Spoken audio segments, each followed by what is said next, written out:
Bonsoir et bienvenue dans l'info de ce jeudi 4 février. Au sommaire de cette édition, les gendarmes recherchent un couple après l'incendie de leur maison. La maison a été entièrement détruite par les flammes. Des os humains ont été découverts à l'intérieur et on n'a aucune nouvelle des propriétaires. Un couple d'Allemands retraités installé ici depuis plusieurs années à Saint-Georges-de-Lacoué. Le sinistre a donc ravagé leur maison cette nuit. Neuville-Alais, la commune de Sarthe, potentiellement la plus impactée par des éoliennes. La commune dit stop à 2 des 3 projets en cours de parc éolien sur son territoire. L'hibiscus, c'est beau et ça se boit, bon pour la santé et bon tout court. Un nouveau breuvage qu'un couple de Sartois entend populariser. Ils se sont lancés dans la production il y a à peine un mois. Notre invité est Yves de la Fouchardière, directeur des fermiers de Loué. On parlera avec lui d'un échec, une fois n'est pas coutume, celui du restaurant Poulet Purée, ouvert il y a un an à Paris et qui vient de baisser le rideau. Mais on commence ce journal avec un incendie qui a ravagé une maison de Saint-Georges-de-Lacoué cette nuit. La gendarmerie n'a aucune nouvelle des occupants. Brigade cynophile et hélicoptère en renfort autour de Saint-Georges-de-Lacoué, à côté de Courdemanche, dans le sud-est de la Sarthe. Les gendarmes ont sorti les gros moyens aujourd'hui pour retrouver le couple Brandenburg, propriétaire de la maison incendiée, un couple d'Allemands retraités qui vivaient là depuis plusieurs années. Des os humains ont été découverts parmi les braises. Que s'est-il vraiment passé au bout de cette route barrée par les gendarmes? Lieu-dit le Rompé à Saint-Georges-de-Lacoué. La maison est à l'abri des regards. Ce que l'on sait pour l'instant, c'est que des fragments osseux d'origine humaine, en partie, ont été découverts dans les braises de la maison. Appartiennent-ils à ses propriétaires, les Brandenburg, des retraités de nationalité allemande? Ils habitent le hameau depuis une dizaine d'années. Ils ont pour l'heure disparu. Un impressionnant dispositif de gendarmerie est déployé depuis le milieu de matinée, et ce pour retrouver leurs traces. Brigade de recherche accompagnée de chiens, peloton de surveillance et d'intervention, même un hélicoptère. Le sinistre, quant à lui, s'est déclaré entre 4 et 5 heures du matin. Les pompiers sont venus à bout des flammes vers 10 heures. L'incendie pourrait être d'origine criminelle. L'enquête le dira. Pour Madame le maire, en milieu d'après-midi, beaucoup de questions subsistaient. Actuellement, on peut dire qu'on est toujours à la recherche des habitants, que la maison est pratiquement complètement détruite et la police fait son boulot. Pour l'instant, ils sont en pleine enquête. L'enquête bat son plein, notamment auprès du voisinage. Les recherches pourraient continuer tout ou partie de la nuit. Les réfugiés syriens de Pressigné qui devaient regagner l'Allemagne peuvent désormais rester en France. Et oui, les nouvelles de Sablé révèlent que la préfète de la Sarthe a accepté ce matin leur recours gracieux. Ils ne sont donc plus obligés de quitter le territoire français. Ce recours était la dernière chance pour la famille Risque de rester en France. Le couple et leurs 2 enfants sont arrivés à Pressigné en novembre dernier avec d'autres membres de leur famille. Ils vont pouvoir désormais entamer les démarches de demande d'asile. Et puis 200 à 300 manifestants ont été rassemblés devant le tribunal en solidarité avec 8 anciens salariés de Goodyear. Ils ont été condamnés en janvier à 8 mois de prison ferme pour avoir séquestré 2 dirigeants de Goodyear de l'usine d'Amiens Nord pendant 32 heures lors d'un mouvement de grève. Des manifestations ont eu lieu à l'appel de la CGT dans environ 80 villes en France. Ils étaient entre 2 et 300 donc devant le tribunal du Mans en fin d'après-midi. Je vous propose d'écouter Didier Jousse. Didier Jousse, c'est le secrétaire départemental de la CGT en Sarthe.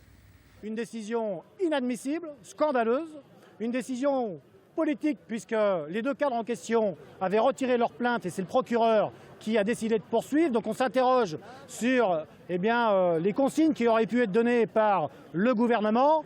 Et c'est bien la question de la répression syndicale. La CGT entend mener la bataille pour exiger la relaxe pour les 8 de Goodyear et puis plus largement pour exiger de la part de ce gouvernement qu'il adopte une loi d'amnistie en direction des syndicalistes et de tous les acteurs du mouvement social. Un vent de colère souffle contre des projets éoliens à Neuville-Alais. Oui, il y en a 3 en tout, dont un concrétisé par un permis de construire délivré par la préfecture. Une préfecture qui ne manque pas d'air selon les élus de la commune qui avaient voté contre 2 de ces 3 projets. Pour eux, ce serait un drame pour le paysage et ils empêcheraient aussi tout développement urbain de la commune. Florent Clavel. Sur ces terres battues par les vents, 4 éoliennes pourraient bientôt se dresser face aux habitations. Leur taille, 150 mètres de haut, sur le modèle du parc Loué dans le Nord Sarthe. Une idée qui fait frémir les habitants et les élus de Mézières-sous-Lavardin et Neuville-Alais. Ce qui nous choque, c'est qu'ici nous sommes dans la plaine, voilà, nous sommes juste entre les deux. À l'autre bout, à l'entrée de notre bourg, nous avons justement notre lotissement qui se trouve ici. Et à l'entrée de Mézières, nous avons aussi le lotissement qui commence à s'agrandir. Mais bon, vu qu'il y aura des éoliennes, on ne pourra plus puisqu'il faut être à 500 mètres des éoliennes, des habitations. Faute de place, les deux communes auraient plus de mal à attirer de nouveaux habitants. Des habitants qui pointent également la dépréciation du prix de l'immobilier. Ce qui n'a pas empêché la préfecture d'accorder un permis de construire à la société Saméol. On le savait depuis le début, que c'est la préfecture qui avait le dernier mot. Mais on pensait que nous, les mairies, on avait encore qu'on allait être écoutés. Je pense que c'est notre rôle aussi d'écouter la population. Mais non, en fait, non. La commune a entamé un recours devant le tribunal administratif. Car ce n'est pas un, mais 3 projets qui encercleraient Neuville-Alais, soit 13 éoliennes au total. Nous voulons rester rural, nous ne voulons pas non plus avoir une emprise, être emprisonnés, tout simplement, être emprisonnés d'éoliennes. Pour la mairie, cette opposition n'est pas une question de principe. Elle a d'ailleurs rendu un avis favorable pour l'un des 3 parcs éoliens, moins proches des habitations, bien consciente des retombées économiques positives d'un tel projet sur la commune. Et puis un collectif Vent Opposé invite les habitants concernés à une réunion publique d'information vendredi à 20h30. Ce sera dans la salle communale de Neuville-Alais. Allez, on regagne le plancher des vaches, ou plutôt des poulets, Michael, avec notre invité. Yves de la Fouchardière, bonsoir. Bonsoir. Alors vous êtes le directeur de la coopérative Les Fermiers de Loué. Avant toute chose, un commentaire peut-être sur ce qu'on vient de voir, sur ces éoliennes, parce que faut le rappeler, il y a une constante en Sarthe, c'est que les éoliennes ne poussent pas, sauf Éolué, celle portée par les Fermiers de Loué. Pourquoi il y a tant d'opposition aux éoliennes en Sarthe ? Je pense qu'il faut toujours chercher le consensus dans ce genre de projet parce qu'il y a plein de personnes qui peuvent avoir une opinion positive ou négative sur les éoliennes, mais s'il n'y a pas de discussion et pas de dialogue, il n'y a pas de consensus. Et nous, on a eu la chance d'avoir des maires qui se sont beaucoup impliqués, donc le maire de Juillet, le maire de Piacé et le maire de Vivoin. Et après, un travail qui s'est fait sur le plan communautaire et qui a été très efficace. Et on a pris beaucoup de temps pour parler avec les riverains. Un travail qui part du terrain, sur le terrain, pour le terrain. Et puis maintenant, avec 2 ans de recul, on peut se dire que ça a bien fonctionné, il n'y a pas de plainte, les gens sont très contents, il n'y a pas de problème particulier. Alors c'est pas pour parler d'éoliennes qu'on vous a invité, c'est plutôt pour vous parler non pas de cette réussite mais d'un échec poulet purée.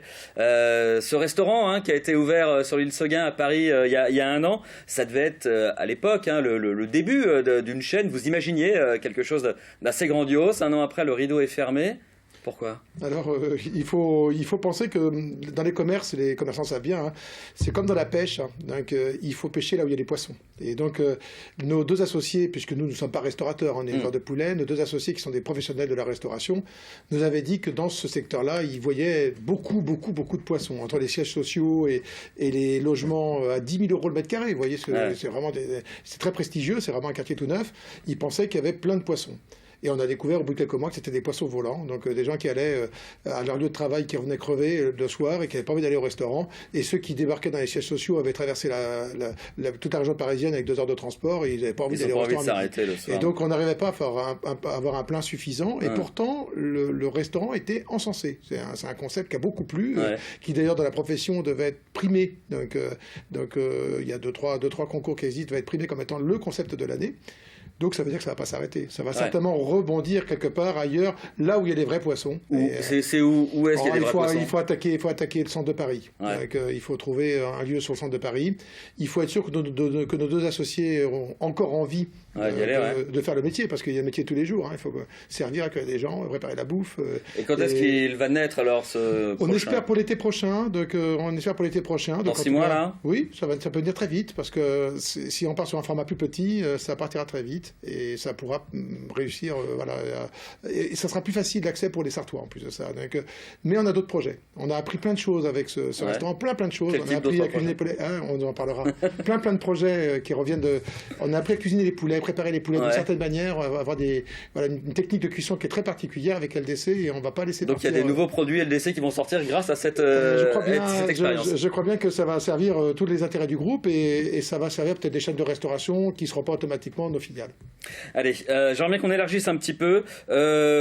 Tant que vous êtes avec nous sur le plateau, il y a 2 actualités que j'aimerais bien aborder avec vous. La grippe aviaire, pour la première, est-ce que vous avez eu un impact sur les ventes ? Non, pas directement, mais dans le groupe LDC, ça coûtait, puisque les produits, il y a tout un certain nombre de produits qui ne se vendent pas très bien sur le marché européen, qui sont par exemple les ailes de poulet ou les cuisses de poulet, qui sont souvent exportées dans des pays qui ont fermé leurs frontières. Donc, en fermant la frontière, par le fait même, elles ont perdu leur valeur, et donc ça coûte de l'argent au groupe LDC dans des proportions qui ne sont pas ridicules. Donc Denis Lambert en parlera.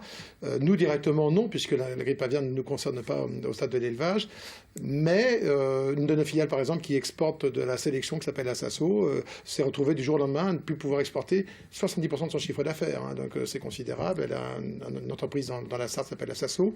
Et donc évidemment, comme c'est une filiale, on la soutient, il n'y aura pas de problème particulier. Mais voilà, c'est quand même un peu pénible. Contexte particulier.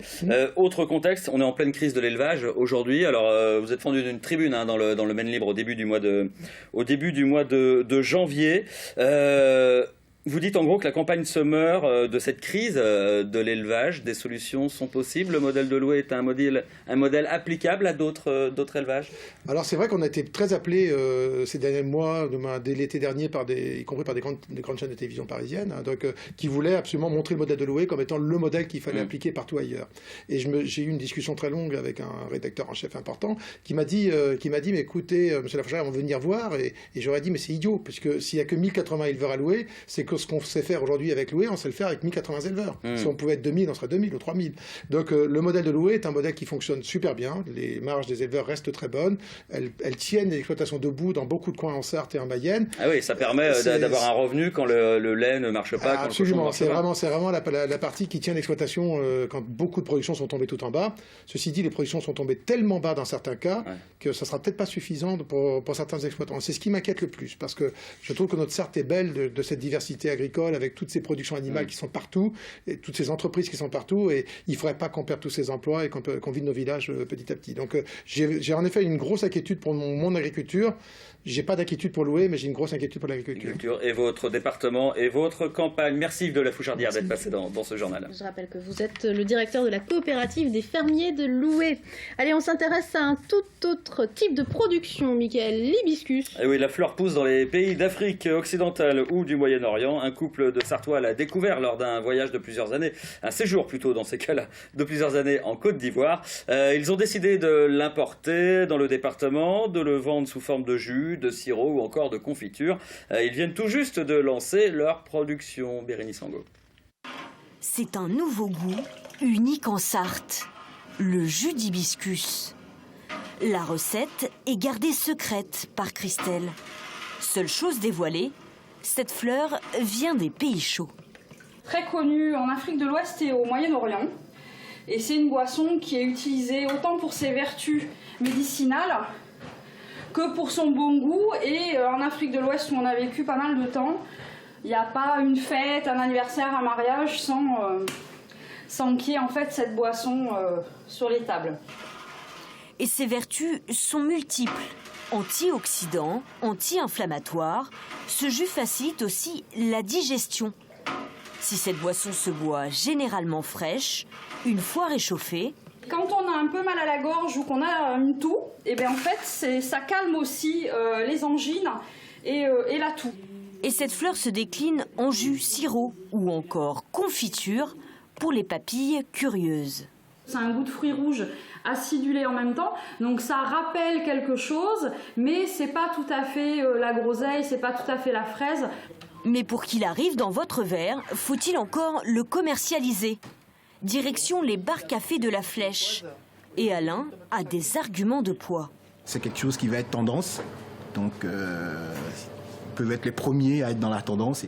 Et c'est grâce à son originalité que cette boisson va bientôt avoir sa place ici, dans ce bar à cocktails. C'est pas des sirops qu'on va trouver dans le commerce ou quoi que ce soit, donc faire des cocktails que on pourrait avoir seul le monopole sur la Flèche au départ pour faire découvrir peuvent être un atout pour nous.